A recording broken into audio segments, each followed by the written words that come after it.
जय सिया राम। भगवान राम की बहन कौन थी, ये जानना अति आवश्यक है लोगों को। आप सभी जानते हैं कि दुनिया भर में 300 से ज़्यादा रामायण प्रचलित है। उनमें वाल्मीकि रामायण, कंबन रामायण और रामचरितमानस, अद्भुत रामायण, अध्यात्म रामायण और आनंद रामायण की चर्चा ज़्यादा होती है। उक्त रामायण का अध्ययन करने पर हमें राम कथा से जुड़े कई नए तथ्यों की जानकारी मिलती है। इसी तरह अगर दक्षिण की रामायण की माने तो भगवान राम की एक बहन भी थी जो उनसे बड़ी थी। श्री राम की दो बहनें थी, एक शांता और दूसरी थी कुकबी। हम यहाँ आपको शांता के बारे में बताएंगे। दक्षिण भारत की रामायण के अनुसार राम की बहन का नाम शांता था, जो चारों भाइयों से बड़ी थी। शांता राजा दशरथ और कौशल्या की पुत्री थी, लेकिन पैदा होने के कुछ वर्षों के बाद कुछ कारणों से राजा दशरथ ने शांता को अंग देश के राजा रोमपद को दे दिया था। भगवान राम की बड़ी बहन का पालन पोषण राजा रामपद रोमपद और उनकी पत्नी वर्षिणी ने किया, जो महारानी कौशल्या की बहन अर्थात राम की मौसी थी। अब प्रश्न उठता है कि क्यों राजा दशरथ ने शांता को वर्षिणी को दे दिया था। इस संबंध में 3 कथाएं प्रचलित हैं। पहली तो ये है कि वर्षिणी यानी जो राम जी की मौसी थीं वो निसंतान थीं तथा एक बार अयोध्या में उन्होंने हंसी हंसी में ही बच्चे की मांग कर ली। दशरथ जी भी मान गए। रघुकुल का दिया गया वचन निभाने के लिए शांता अंग देश की राजकुमारी बन गई। शांता वेद, कला तथा शिल्प में पारंगत थी और वे अत्यधिक सुंदर भी थी। एक दूसरी लोक कथा के अनुसार शांता जब पैदा हुई तब अयोध्या में अकाल पड़ा। 12 वर्षों तक धरती धूल धूल हो गई। चिंतित राजा को सलाह दी गई कि उनकी पुत्री शांता ही अकाल का कारण है। राजा दशरथ ने अकाल दूर करने के लिए अपनी पुत्री शांता को वर्षिणी को दान कर दिया। उसके बाद शांता कभी अयोध्या नहीं आई। कहते हैं कि दशरथ उसे अयोध्या बुलाने से डरते थे, इसीलिए कि कहीं फिर से अकाल नहीं पड़ जाए। और एक तीसरी कथा भी प्रचलित है कि कुछ लोग मानते थे कि राजा दशरथ ने शांता को सिर्फ इसीलिए गोद दे दिया था क्योंकि वह लड़की होने की वजह से उनकी उत्तराधिकारी नहीं बन सकती थी।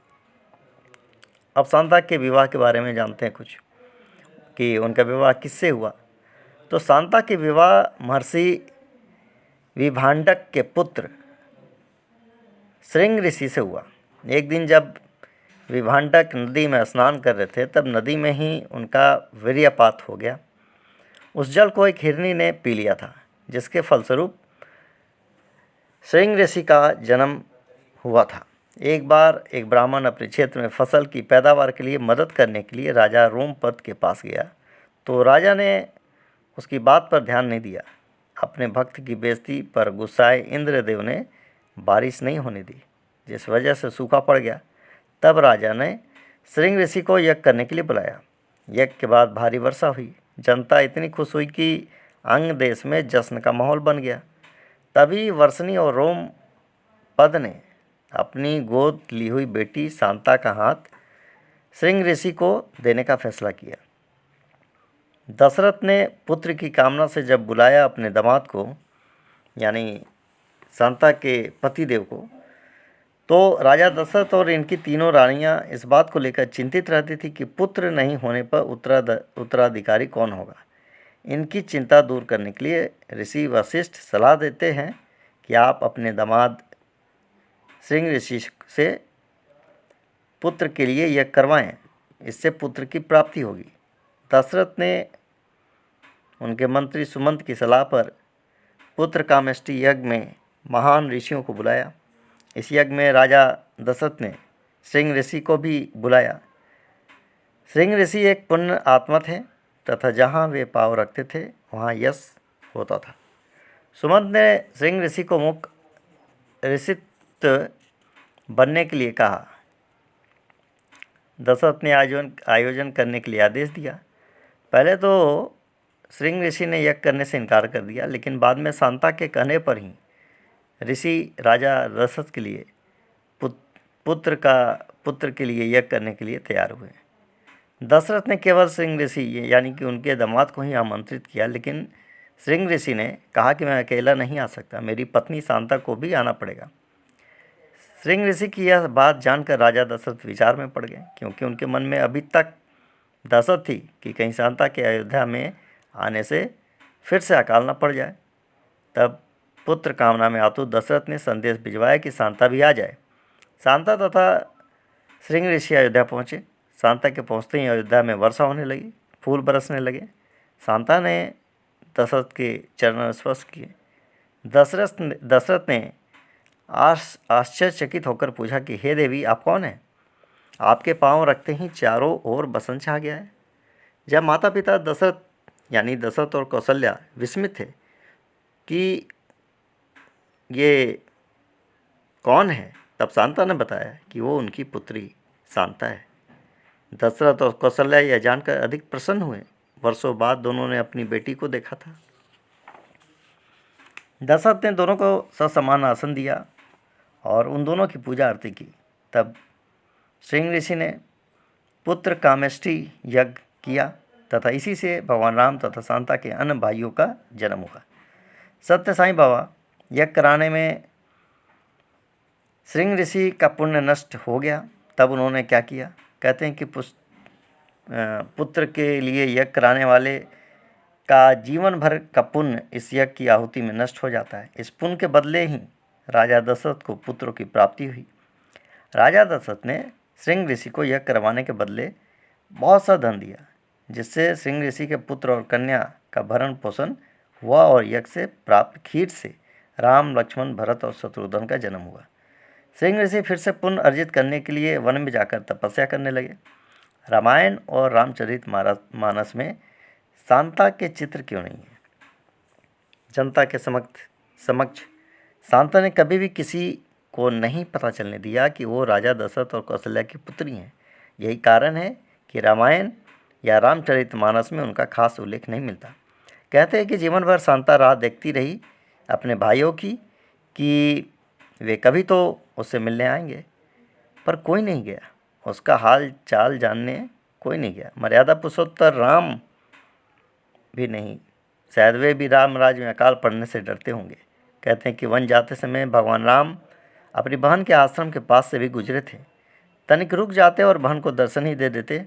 बिना बुलाए आने को राजी नहीं थी शांता। सती माता की कथा सुन चुकी थी बचपन में दशरथ से। ऐसा माना जाता है कि श्रृंग ऋषि और शांता का वंश ही आगे चलकर सेंगर राजपूत बना। सेंगर राजपूत को श्रृंगी ऋषि या श्रृंगी वंशी राजपूत कहा जाता है।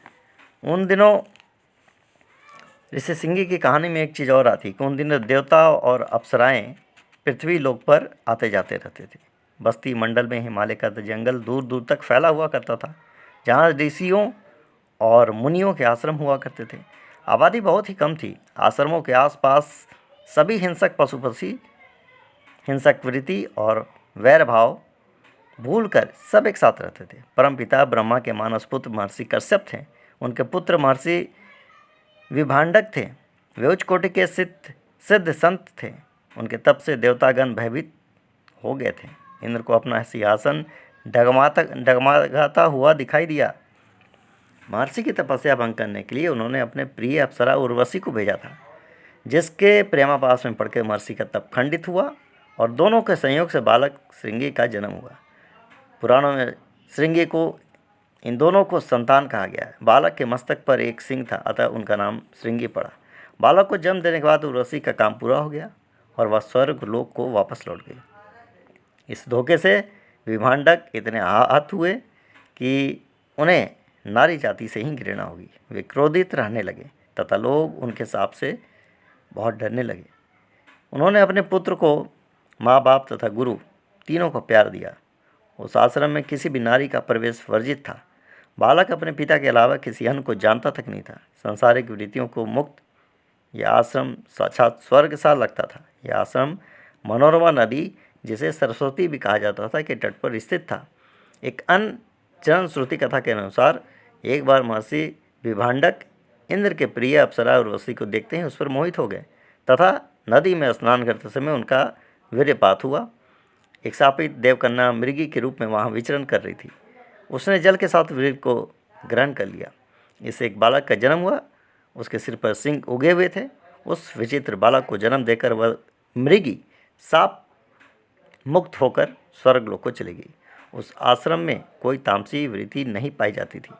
महर्षि विभांडक तथा नवजाज्वल्यमान बालक श्रृंगी का आश्रम अंग देश से लगा हुआ था। देवताओं के छल से आहत महर्षि विभांडक तप और क्रोध करने लगे थे, जिसके कारण उन दिनों वहाँ भयंकर सूखा पड़ गया। अंग के राजा रोमपाद यानी चित्ररथ ने अपने मंत्रियों और पुरोहितों से मंत्रणा की। ऋषि श्रृंगी अपने पिता विभांडक से भी अधिक तेजवान एवं प्रतिभावान बन गए थे। उनकी ख्याति दिग दिगंतर तक फैल गई थी। अंगराज को सलाह दी गई कि महर्षि श्रृंगी को अंगदेश में लाने पर ही अंगदेश का अकाल खत्म होगा। एक बार महर्षि विभांडक कहीं बाहर गए थे।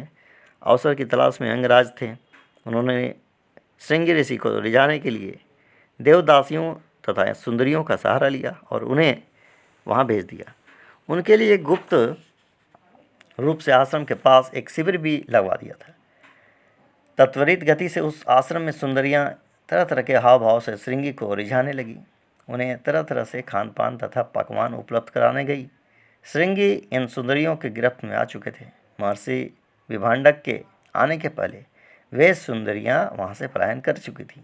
श्रृंगी अब चंचल मन वाले हो गए थे। पिता के कहीं बाहर जाते ही वह छिपकर उन सुंदरियों के शिविर के में स्वयं पहुँच जाते थे। सुंदरियों ने श्रृंगी को अपने साथ अंग देश ले लाने में सफल गए। वहाँ उनके बड़े हर्ष और उल्लास से स्वागत किया गया।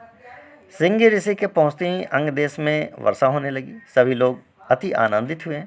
अपने आश्रम में श्रृंगी को ना पाकर महर्षि विभांडक को आश्चर्य हुआ। उन्होंने अपने योग के बल से सब जानकारी प्राप्त कर ली। अपने पुत्र को वापस लाने के लिए तथा अंग देश के राजा को दंड देने के लिए महर्षि विभांडक अपने आश्रम से अंग देश के लिए निकल पड़े। अंग देश के राजा रोमपाद तथा दशरथ दोनों मित्र थे। महर्षि विभांडक के शाप से बचने के लिए रोमपाद ने राजा दशरथ की कन्या शांता को अपनी पोष्या पुत्री का दर्जा प्रदान करते हुए जल्दी से श्रृंगी ऋषि से उसकी शादी करा दी।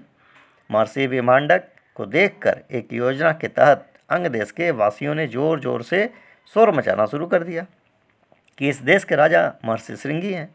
पुत्र को पुत्रवधू के साथ देखने पर महर्षि विभांडक का क्रोध दूर हो गया और उन्होंने अपना विचार बदलते हुए वर वधू के साथ राजा रोमपाद को भी आशीर्वाद दिया। पुत्र व पुत्रवधू को साथ लेकर महर्षि विभांडक अपने आश्रम लौट गए और शांतिपूर्वक रहने लगे। अयोध्या के राजा दशरथ के कोई संतान नहीं हो रही थी। उन्होंने अपनी चिंता महर्षि वशिष्ठ से कह सुनाई। महर्षि वशिष्ठ ने श्रृंगी ऋषि के द्वारा अश्वमेघ तथा पुत्र की कामना हेतु यज्ञ करवाने का सुझाव दिया। दशरथ नंगे पांव उस आश्रम में गए थे। तरह तरह से उन्होंने महर्षि श्रृंगी की वंदना की। ऋषि को उन पर तरस आ गया। महर्षि वशिष्ठ की सलाह को मानते हुए वह यज्ञ का पुरोहिताई करने को तैयार हो गए। उन्होंने एक यज्ञ कुंड का निर्माण करवाया। इस स्थान को मखौड़ा कहा जाता है। महाभारत के वन पर्व में यह आश्रम चंपा नदी के किनारे बताया गया है। उत्तर प्रदेश के पूर्वोत्तर क्षेत्र के पर्यटन विभाग की वेबसाइट पर इस आश्रम को फैजाबाद जिले में होना बताया जाता है, परंतु अयोध्या से इस स्थान की निकटता तथा परंपरागत रूप से 84 कोस की परिक्रमा मार्ग में इसे शामिल होने के कारण इसकी सत्यता सत्यमेव प्रमाणित हो जाती है। ऋषि श्रृंगी के यज्ञ के परिणाम स्वरूप राजा दशरथ को राम, लक्ष्मण, भरत, शत्रुघ्न नामक 4 संतानें हुई। जिस स्थान पर उन्होंने यह यज्ञ करवाए थे वहाँ एक प्राचीन मंदिर बना हुआ है। यहाँ श्रृंगी ऋषि तथा माता शांता का मंदिर बना हुआ है। इनकी समाधियाँ भी यहाँ बनी हुई हैं। यह स्थान अयोध्या से पूर्व में स्थित है। आषाढ़ माह के अंतिम मंगलवार को बुढ़वा मंगल का मेला लगता है। माता जी को पूड़ी व हलवा का भोग लगाया जाता है। इसी दिन त्रेता युग में यज्ञ का समापन हुआ था। यहाँ पर शांता माता ने 45 दिनों तक आराधना की थी। यज्ञ के बाद ऋषि श्रृंगी अपनी पत्नी शांता को अपने साथ ले जाना चाहते थे, जो वहाँ नहीं गई और वर्तमान मंदिर में पिंडी बनकर समा गई। पुरातत्वविदों के सर्वेक्षणों में इस स्थान के ऊपरी सतह पर लाल मृद भांडों, भवन संरक्षण के अवशेष तथा ईंटों के टुकड़े प्राप्त हुए हैं। तो इस प्रकार हम लोगों ने जाना राम के वाहन के बारे में।